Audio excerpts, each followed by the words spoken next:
ఇప్పుడు మీరు చూస్తున్న ప్రాపర్టీ 941 గజాల రేకుల షెడ్ ఇల్లు అండి. ఇది old house. Location Vijayawada Patamata high school రోడ్డుకి మార్కెట్కి దగ్గరగా ఉంటుందండి ఈ ప్రాపర్టీ అనేది. ఈ ప్రాపర్టీకి 3 వైపులు రోడ్లు ఉన్నాయండి. నార్త్ ఫేస్ 24 ఫీట్ ఉంటుంది అండ్ సౌత్ ఫేస్ వచ్చి 18 ఫీట్ ఉంటుంది రోడ్డు.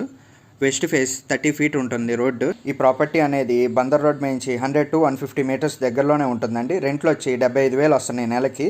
ప్రైస్ వచ్చి 65,000 చెప్తున్నారు గజం. Slightly negotiable. Bank loan available, ready to construction. మీకు ఈ ప్రాపర్టీ యొక్క ఫుల్ ఇన్ఫర్మేషన్ కావాలంటే డిస్క్రిప్షన్లో ఉంటుందండి, చూడండి. ఇంట్రెస్ట్ ఉంటే ఈ ప్రాపర్టీని విజిట్ చేయాలనుకుంటే ఈ స్క్రీన్పై కనపడుతున్న నా నెంబర్కి కాల్ కానీ మెసేజ్ కానీ చేయండి. మీకు ఈ ప్రాపర్టీ నచ్చితే లైక్ చేయండి, షేర్ చేయండి, సబ్స్క్రైబ్ చేయండి.